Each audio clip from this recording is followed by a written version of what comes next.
This audio will be played before every interview to go over some key basic information.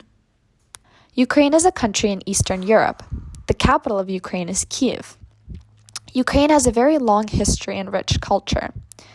Ukraine and Russia have many historic ties. Russia has oppressed Ukraine and its people many times, especially during Tsarist Russia and Soviet times. The Ukrainian people have been forced to stop speaking Ukrainian and to learn Russian and to convert to the Russian Orthodox Church.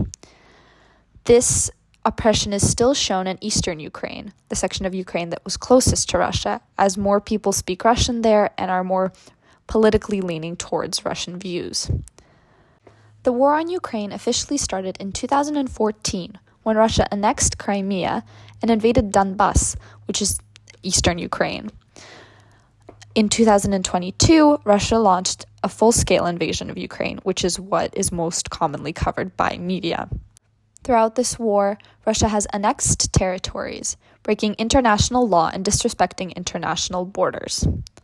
These interviews will go further into detail on the war, but will also specifically focus on personal experiences relating to the war and to Ukraine in general.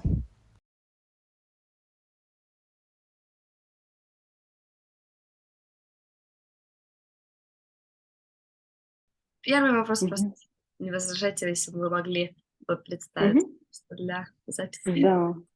Да, меня зовут Лена, я живу сейчас в Сан-Франциско, приехала в США в 2004 году. Родом я из Украины, из Луганска, то есть из Донбасса, из той территории, которая была оккупирована еще в 2014 году. Все мои самые близкие, мама, папа, мой брат, мой любимый племянник, все находятся в Украине сейчас.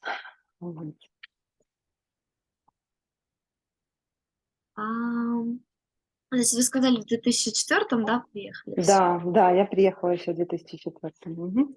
Здесь у меня дядя с тетей, а так вся родня, в принципе, в Украине до сих пор. С тетей, да, сказали?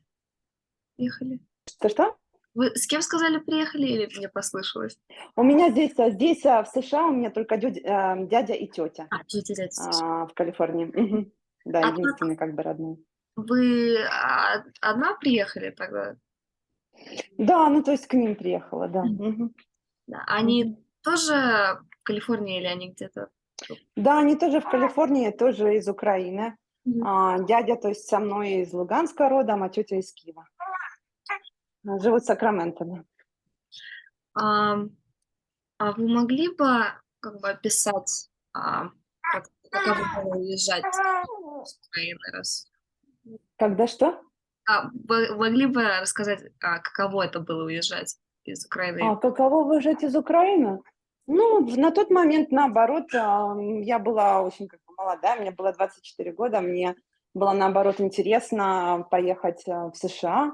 То есть я была, наоборот, еще как рада, да, но мои родители как бы все оставались в Украине, и я никогда не теряла связь с Украиной. То есть я каждый год приезжала к ним проведать, потому что мама боится летать так далеко. И поэтому как бы, да, как бы меня все устраивало, что я жила здесь, то есть новая страна, интересно, и в то же время я всегда могла приехать и повидаться с родственниками. Ну, конечно, раз в год это немного, но все равно. То есть тогда это было положительно, да. А у вас есть еще друзья в Украине? Ну, конечно, есть, да. Все люди, с которыми я училась, школьные друзья особенно, мы до сих пор как бы близкие друзья. Одна из лучших подруг тоже, мы в школе учились вместе, до сих пор в Одессе. Вот хороший друг, одноклассник тоже наш, он в Киеве. Вот, да, то есть есть некоторые, которые переехали потом в США, ну да, конечно, есть друзья.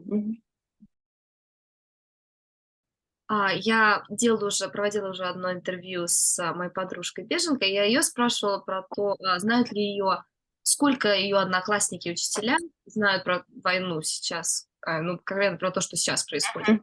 Знают ли они за это?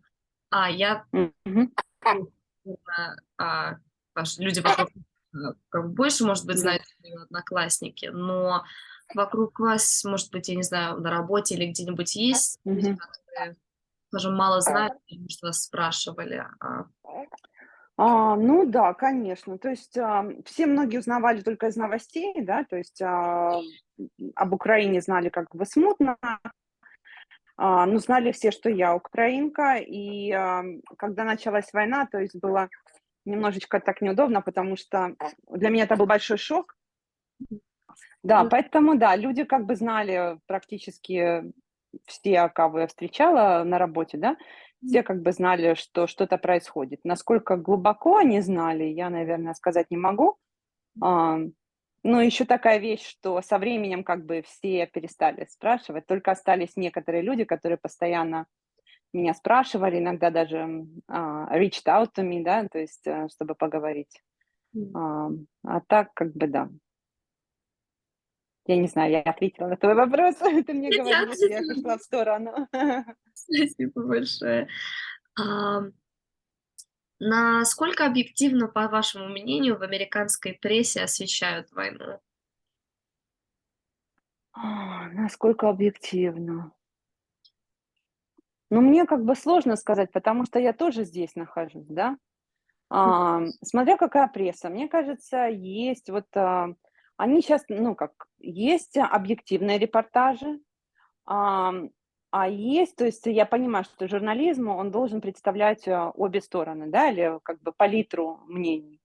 И есть те, которые действительно хорошо представляют, например, берут интервью у людей, с которыми, допустим, я согласна, да, но иногда представляют и ту сторону, которая считает, что Украина должна сдаться, или что нужны мирные переговоры, что территорию нужно отдать и все остальное, да, то есть, мне кажется, можно абсолютно разные стороны увидеть, но есть и те, которые достаточно объективные, мне кажется. У вас есть какие-нибудь, я не знаю, это может быть сложно вспомнить, у вас есть какие-нибудь конкретные каналы или какая-нибудь конкретная пресса, которую вы считаете хорошо, как бы, скажем, не знаю, тинейджерам? Да, вот именно пресса, да? Пресса, наверное. Вот мне кажется, наверное, это будет не канал, и вообще это, наверное, не пресса. Но вот есть такой историк, он преподаватель истории из Ельского университета. Тимоти Снайдер, то есть по-английски Тимоти Снайдер. И у него есть серия лекций насчет Украины, насчет истории Украины. Но у него также есть очень много интервью на Ютубе, можно найти, я могу тебе даже сбросить. Вот там он очень хорошо говорит, о конфликте, он как бы видел, к чему все идет еще давно.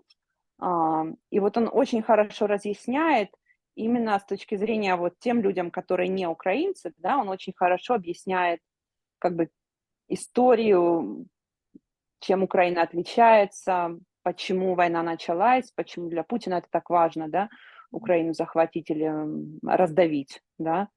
Вот. Мне кажется, у него очень хорошее интервью, и, он говорит многое из того, что как бы украинцы прямо, ну, аплодируют ему, да, что вот он точно понимает, что происходит. Спасибо. Да. А, Я тебе напишу в WhatsApp, некоторые его интервью. Хорошо, спасибо большое. Ам, А у вас есть кто-нибудь из ваших родственников или знакомых, которые сейчас в Украине, служит в армии или они? А, у меня есть одногруппник, то есть мы учились в одной группе, Мгм. в университете. И у него семья, трое детей. То есть в Украине, чтобы, ну, люди знали, сейчас, разрешено, мужчинам, у которых трое детей, выезжать из страны. Мгм. То есть им не запрещают выезд. Он же пошел добровольцем, и, воевал под Херсоном. И, то есть его жена тоже наша одногруппница, и я с ней держала связь. Его ранили, взорвалась мина, но у него были несерьезные ранения. Он выздоровел и опять снова на фронте. Но где он сейчас, она как бы не разглашает, только говорит, что он на фронте, потому Мгм. что он не разрешает ей как бы, ну, сильно об этом сейчас говорить. После того, как вы, приехали в США, вы когда-нибудь думали или хотели вернуться жить в Украину? Вернуться и жить, наверное, нет, потому что у меня как бы ситуация, да, и мой муж француз, и мы познакомились здесь, в США, и то есть нас многое связывает, то есть США, да. То есть, например, даже вот с ним вернуться туда, это было бы сложно ему как-то. Ам, я не думаю, что я вернусь. Хотела бы я, например, когда будет мирное время, туда постоянно ездить и, может быть, даже купить квартиру. Да, но постоянно жить, наверное, это будет сложно. Мгм. Теперь как бы конечный вопрос. А, Мгм, ну, вы хотели бы о чем-то еще рассказать, о чем я еще не спрашивала, или что вы считаете мгм. важным рассказать людям? Такой Да, небольшой. хороший вопрос. Да. Сложно даже сказать. Ну, то, что чтобы, может быть, люди, больше верили в Украину, что Украина может победить, с поддержкой всех. Ам, и что Украина далеко не идеальная страна, это не, белый пушистый зайчик, да. В Украине есть много проблем, но это развивающаяся демократия, и мне кажется, если мир сейчас поддержит Украину, ам, то это как бы будет хороший сигнал в целом, и Украина, возможно, после этого будет продолжать на правильном пути развития. Ам, то есть, поборется с теми проблемами, которые существуют. Существует и коррупция, существуют такие все вещи, но, сейчас нужно победить, может быть, да. И тогда уже все остальные проблемы, мне кажется, будут казаться намного меньше. Ясно. Вот. Ага. Хорошо, извините за такое короткое интервью. А, Нет, почему, Ян? Как тебе нужно? Если тебе там что-то еще нужно будет, пиши, ничего страшного. Спасибо большое.